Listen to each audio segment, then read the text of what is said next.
मोना की सांस धौंकनी के समान चल रही थी। उसका उसका सीना बहुत तेज से धड़क रहा था।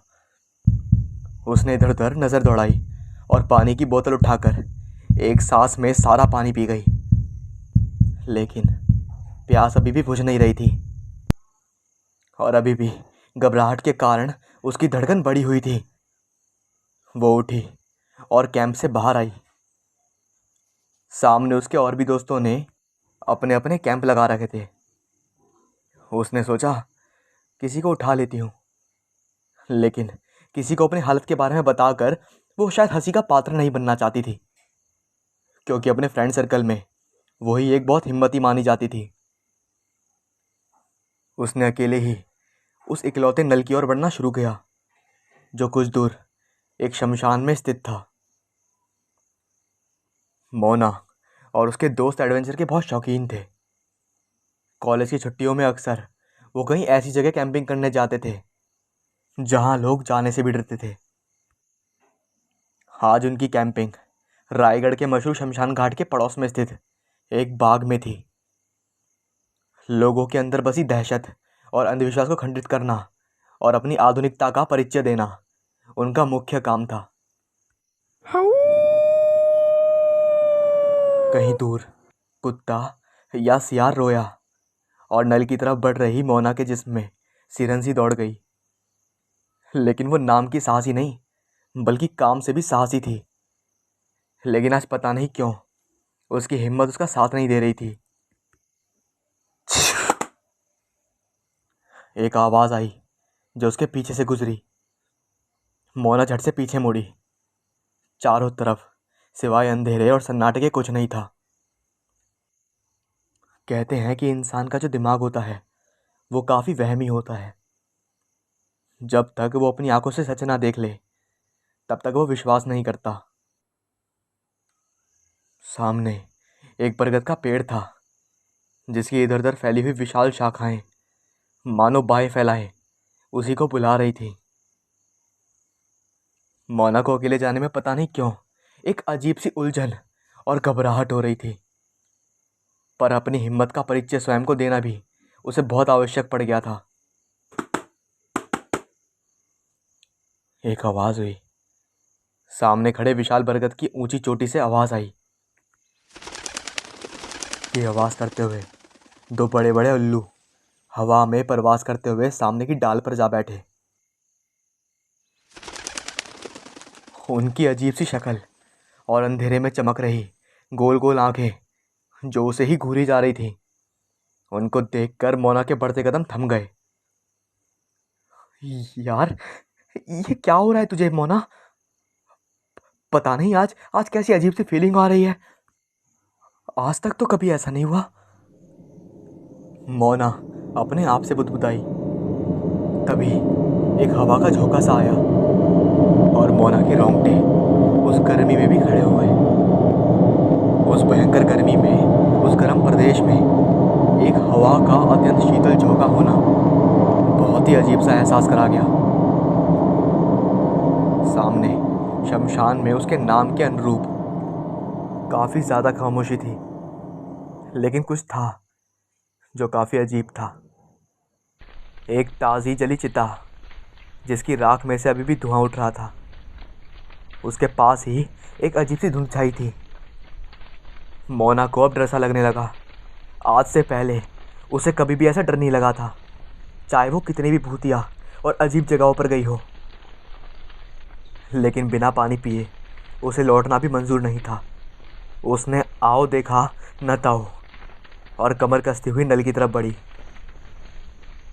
ज्यों ज्यों वो आगे बढ़ती, उल्लू की गर्दन उसी दिशा में घूमती जा रही थी।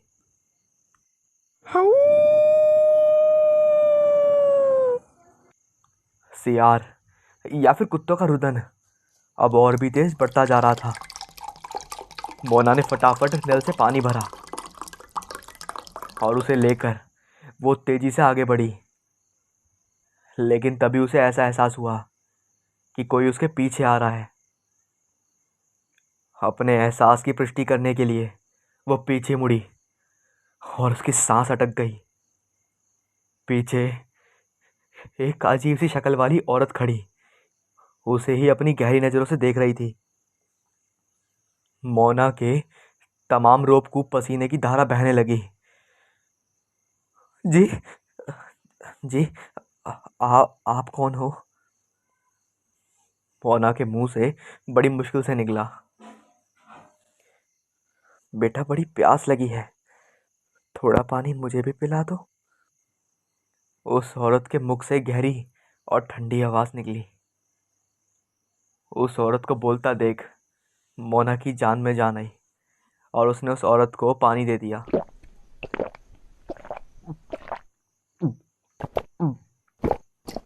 गटगट की आवाज करते हुए वो औरत पानी पीने लगी। पानी पीकर उसने वो बोतल मोना के हाथ में थमा दी। पानी पिलाकर तुमने मुझे बहुत बड़ा एहसान करा है, मैं जिंदगी भर तुम्हें नहीं भूलूंगी, उस औरत ने कहा। "अ, लेकिन आप इतनी इतनी रात गए, क्या यहीं कहीं आस पड़ोस में रहती हैं आप?" मोना का डर अब काफी हद तक कम हो चुका था। जवाब में उस औरत ने शमशान की तरफ उंगली उठा दी। क्या? क्या आप यहाँ की टेक केयर हैं? मेरा मतलब है यहीं शमशान में उस झोपड़ी में रहती हैं? मोना शमशान के किनारे पर बनी एक झोपड़ी की ओर इशारा करते हुए बोली। अरे नहीं, मैं वहां नहीं रहती। तो क्या आप आसपास के किसी गांव में रहती हैं? फिर उस औरत ने कहा, मैं पहले रायगढ़ में रहती थी, लेकिन आज सुबह ही मेरे घर वालों ने पता नहीं क्यों मुझे यहाँ लाकर अकेला छोड़ दिया। और गर्मी और तपन से मुझे बहुत प्यास लग रही थी, लेकिन लेकिन किसी ने भी मुझे पानी नहीं पिलाया। लेकिन तुमने मेरी प्यास बुझाई है। अब मैं तुम्हें कहीं नहीं जाने दूंगी। तुम मेरे साथ ही रहो और मुझे रोज पानी पिलाना। आग में जलने के बाद प्यास बहुत लगती है ना, इसलिए मेरी बात मान लो, मेरे साथ रहो। ये सुनकर जैसे मानो मोना की धड़कनें तेज हो चली हो। क्या मतलब है आपका? फिर उस औरत ने उसकी तरफ थोड़े से कदम बढ़ाकर कहा, मैं आज ही मैं आज ही यहाँ लाकर जलाई गई हूं ना। वो देखो वहां। उस औरत ने उसी ताजी जली चिता की तरफ इशारा करते हुए कहा। मोना की रीढ़ में बहकी सिरन दौड़ गई। उसे पहले से ही उसका इतनी रात में होना अजीब लग रहा था, लेकिन दिमाग को तो जैसे सबूत चाहिए था। मोना डर से पीछे हटी और भागी, लेकिन उस औरत का हाथ लंबा हुआ और उसने भाग रही मोना का हाथ पकड़ा और बोली, क्यों भाग रही हो? अब मैं अब मैं तुम्हें कहीं नहीं जाने दूंगी। मोना डर के मारे चीख मारने लगी। मोना! अरे मोना! मोना! उठो! क्या हुआ तुम्हें? छपाक से पानी से भरी हुई बोतल मोना के मुंह पर फेंकी गई और एक झटके में मोना उठकर बैठ गई। अरे भाई, क्या हुआ था? क्यों इतना चीख रही थी? मोना के दोस्त राहुल ने बोला। मोना की कुछ समझ नहीं आ रहा था। उसने इधर उधर माहौल का जायजा लिया और जब उसे समझ आया कि वो एक अजीब और डरावना सपना देख रही थी, तो उसने एक लंबी राहत की सांस भरी और अपना माथा थाम लिया। हाँ, जरूर ये कोई बुरा सपना देख रही थी। ओके, चलो गाइस, अब यहां से निकलते हैं, मोना की दूसरी फ्रेंड ने बोला। सभी अपने अपने सामान की पैकिंग करते हुए अपने अपने कैंप्स को उखाड़कर अपने बैग में पैक करने लगे। अभी भी उसी सपने में खोई हुई मोना की नजर सहसा अपने हाथ पर गई। उसकी आंखें फैलती चली गईं। हाथ पर एक अजीब सा निशान पड़ा हुआ था। काफी ध्यान से देखने पर पता लग रहा था कि जैसे किसी की उंगलियों के निशान छपे से हैं। हे भगवान, ये क्या है? मोना के मुंह से निकला। तुम लोग गाड़ी के पास चलो, मैं भी आती हूँ, मोना ने अपने दोस्तों से बोला। ओके, लेकिन जल्दी आना, उसके दोस्त बोले। मोना सीधे उस झोपड़ी की तरफ बढ़ी जो रात में उसे शमशान के एक छोर पर बनी दिखाई पड़ी थी। झोपड़ी के पीछे एक अधेड़ उम्र का व्यक्ति लकड़ियां चीर रहा था। सुनिए। जी बेटी, वो व्यक्ति पीछे मुड़कर बोला। आप यहीं रहते हैं क्या? हाँ हाँ, वो हाँफता हुआ बोला।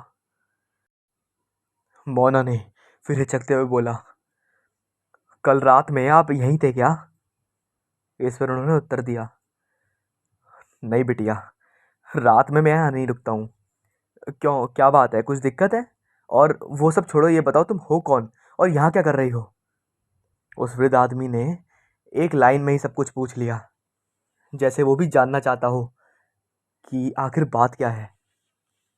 मोना ने उसे सब बताया और उसे अपने हाथ पर बड़ा निशान दिखाया। हे राम, ये क्या किया तुमने बेटी? तुम्हें यहाँ नहीं आना चाहिए था। ये शमशान शापित है और बहुत मानूस है। और और तुमने उस चुड़ैल को पानी भी पिलाया? व्यक्ति अत्यंत भयभीत होता हुआ बोला, लेकिन वो एक सपना था ना, और सपना तो सपना होता है। मोना बोली, नहीं बेटी, वो कोई सपना नहीं था, हकीकत थी जो तुम्हारे हाथ पर छपी है। हो सकता है सपने में मैंने ही अपने हाथ को कसकर पकड़ लिया हो। कुछ नहीं कह सकते बेटी, अब तुम जितना जल्दी हो सके यहाँ से जल्दी जाओ बेटी। मोना अपने दिमाग में कई शंकाएं भरती हुई अपने घर पहुंच चुकी थी। धीरे धीरे कुछ दिन बीत गए और कुछ भी ऐसा नहीं हुआ जो उसकी नज़र में अविश्वसनीय हो। हाथ का निशान भी फीका पड़ने लगा।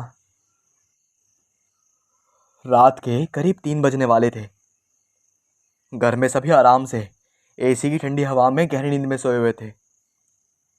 मोना एसी का प्रयोग नहीं करती थी क्योंकि उसे बंद कमरे में सांस की प्रॉब्लम हो जाती थी। अचानक लाइट गुल हो चली। सीलिंग फैन के बंद हो जाने से और गर्मी के एहसास से मोना की नींद उचट गई। काफ़ी देर इंतजार के बाद भी जब बिजली का आगमन नहीं हुआ तो उसने अपने बिस्तर को लपेटा और छत पर खुली हवा में पहुंच गई। छत पर काफ़ी राहत थी और मध्यम मध्यम ठंडी हवा का चलना जारी था। उसने छत पर अपना बिस्तर लगाया और आराम से पसर कर सो गई। खटाक की ध्वनि सुनकर उसकी आंखें खुल गई। ऐसा लगा कि जैसे किसी ने कोई चीज़ फेंकी हो। उसने उठकर देखा, लेकिन कुछ भी उसे अजीब नहीं दिखा। वो दोबारा लेटकर सोने का प्रयास करने लगी। एक धमकी आवाज़ आई जिसे सुनकर उसकी आगोश में पहुंच रही नींद फिर से खुल गई। ऐसा लगा कि इसे छत पर कोई कूदा हो। यह आवाज़ पूरी छत पर हल्की हल्की आवाज़ में गूंजने लगी। कौन है? कौन है? माँ तुम हो क्या? रेखा, तू है क्या? मोना पायल की आवाज़ सुनती हुई बोली, लेकिन कोई उत्तर नहीं मिला। आह आह, यह आवाज़ करते हुए मोना ने अपने हाथ को थाम लिया। मोना की आंखें आश्चर्य से फटने लगीं। उसका फीका पड़ चुका निशान फिर से गहरा होता जा रहा था और अंधेरे में चमक सा रहा था। बहुत प्यास लगी है, पानी पिला दे मुझे। कई दिन हो गए तो मुझे पानी पिलाने नहीं आई। अब मैं खुद आ गई हूँ। उक्त आवाज को सुन मोना के पूरे जिस्म में सिरंजी दौड़ गई। उसके जिस्म के सारे रोए खड़े हो गए। डरते हुए धीरे धीरे उसने आवाज़ वाली दिशा में मुड़कर देखा तो सामने छत पर मौजूद वाटर टैंक के पास उसे वही औरत दिखाई दी। मोना की तेज चीख सुनकर उसके परिवार वाले छत पर पहुंचे तो देखा मोना पानी की टंकी के पास जमीन पर गिरी पड़ी है। उन्होंने मोना को उठाने की काफ़ी कोशिश करी, लेकिन मोना नहीं उठी। शक होने पर उसके भाई ने उसकी नब्ज और धड़कन चेक की तो दोनों ही नदारद थी। सारे परिवार वाले दहाड़े मारकर रोने लगे। उनकी समझ में नहीं आ रहा था कि अचानक मोना के साथ ये हुआ क्या। तभी मोना की बहन की नज़र उसकी कलाई पर पड़ी और उसको भी झटका सा लगा और उसने डर डर कहा, माँ, दीदी की कलाई का मिट चुका निशान इतना गहरा क्यों हो रहा है? ये तो मिट चुका था ना? मोना की कलाई पर किसी की गहरी उंगलियों की छाप स्पष्ट नजर आ रही थी। और इसी के साथ कहानी खत्म होती है।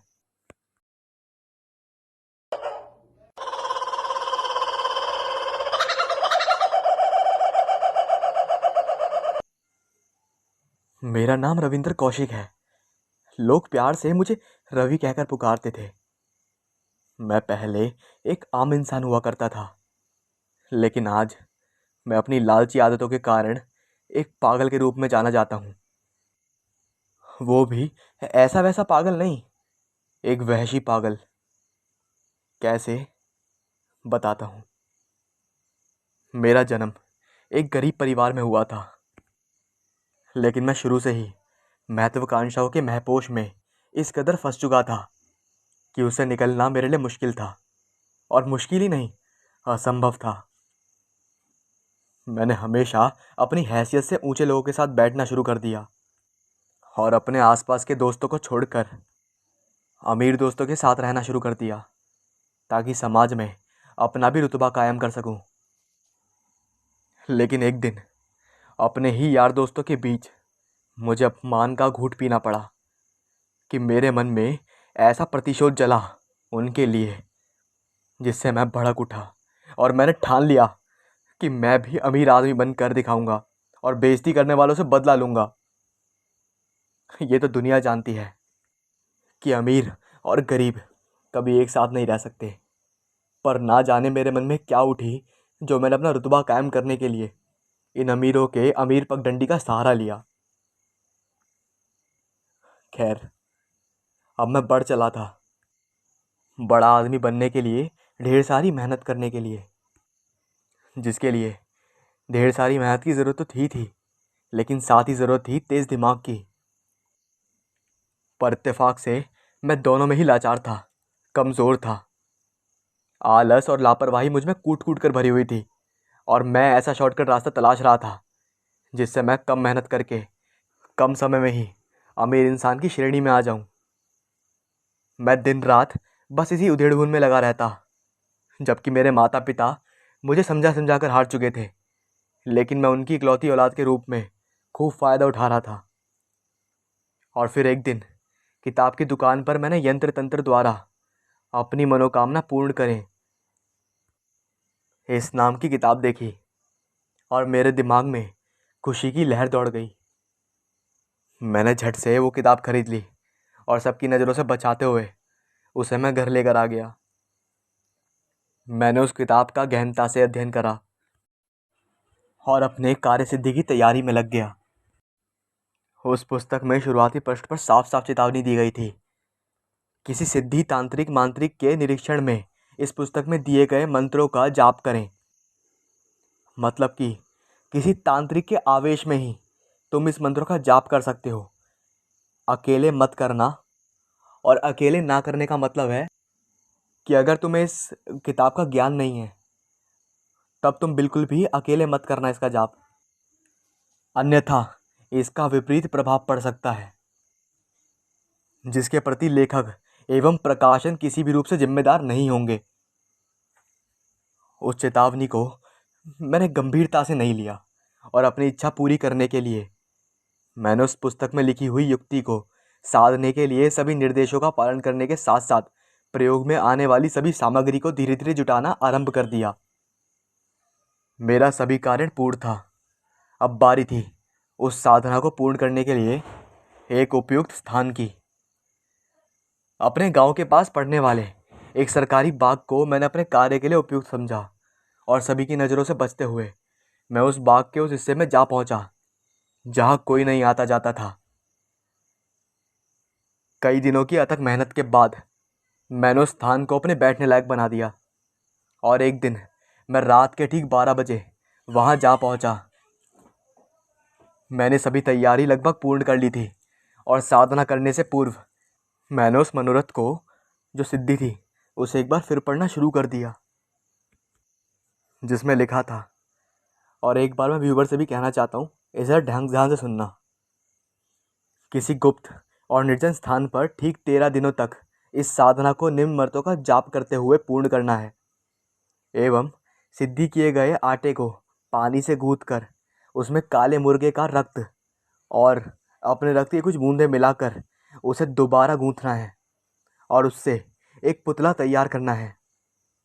इसके पश्चात क्रोम हौट फट स्वाहा, पूर्ण मनोरथ सिद्धियां करोति फट स्वाहा, ये 2 मंत्र हैं। इनका लगातार 113 बार जाप करते हुए आहुतियाँ देनी है और 13 दिनों के पश्चात किसी पेड़ के पेड़ या बरगद के पेड़ की जड़ में सुबह 3 बजे और शाम संध्या काल में अपनी शौच क्रिया से बचा हुआ पानी डालना है और ये ठीक 7 दिनों तक करना है।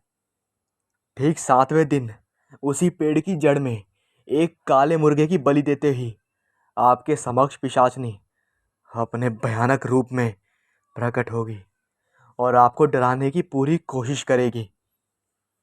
इस बात का अच्छे से ध्यान रखें कि आपको डरना नहीं है, अन्यथा या तो आप मर सकते हैं या फिर पागल हो सकते हैं।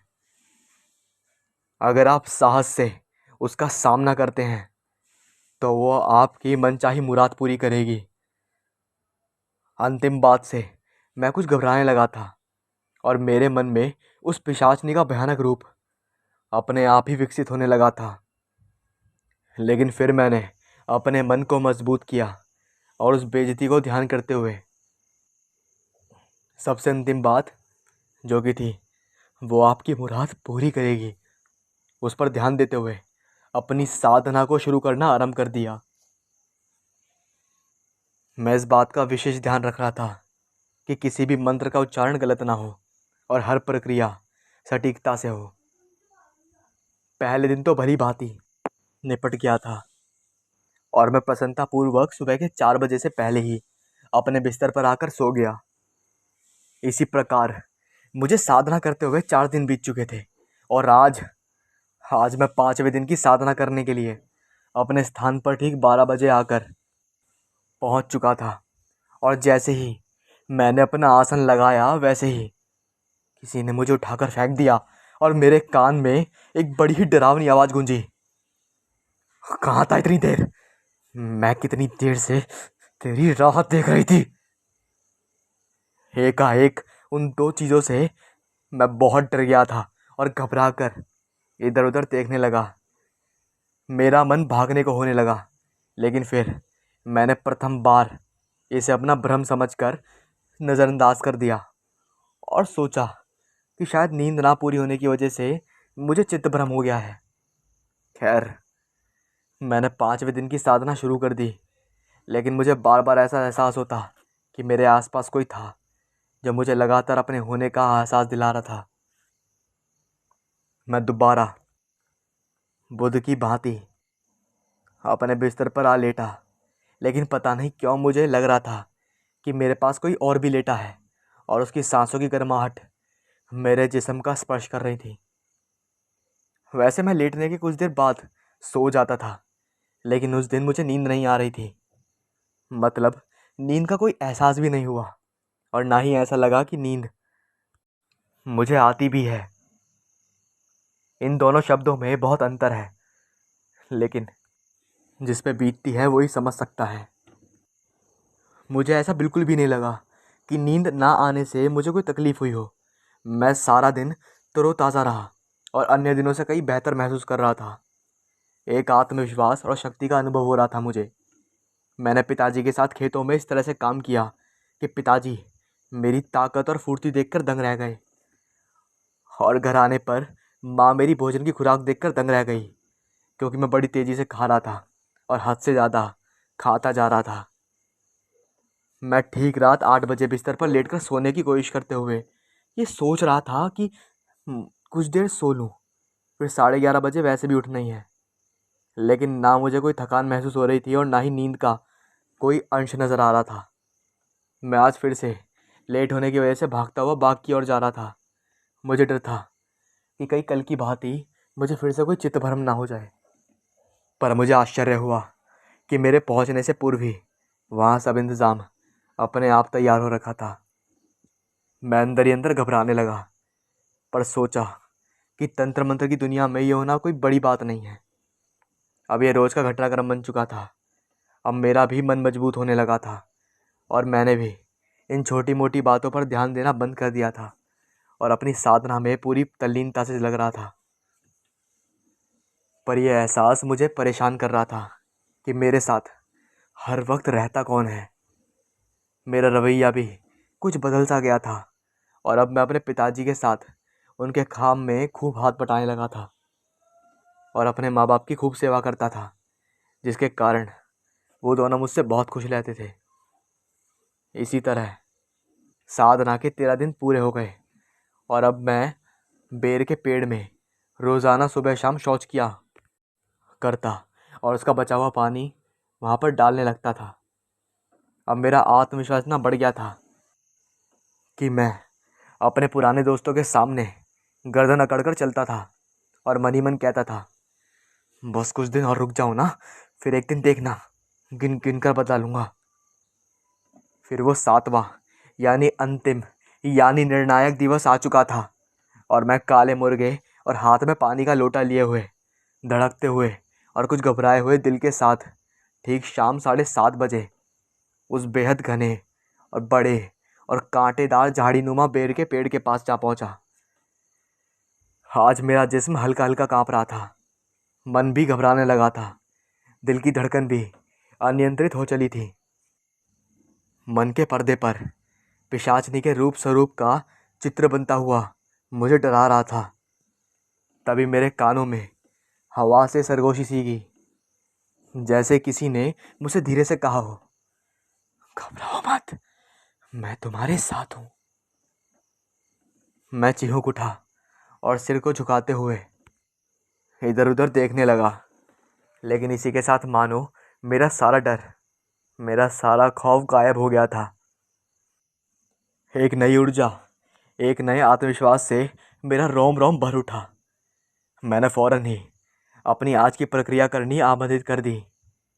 पेड़ की जड़ में पानी को धीरे धीरे डाला और उसके बाद उस कड़कनाथ मुर्गे की गर्दन तेज चाकू से एक ही बार में काट डाली और बहते हुए लहू को पेड़ की जड़ों में डालने लगा। इस प्रक्रिया के पश्चात अचानक वहाँ घोर से भी घोर शांति छाती चली गई। रात में शोर करने वाले कीड़े भी मानो डरकर छुप गए हों।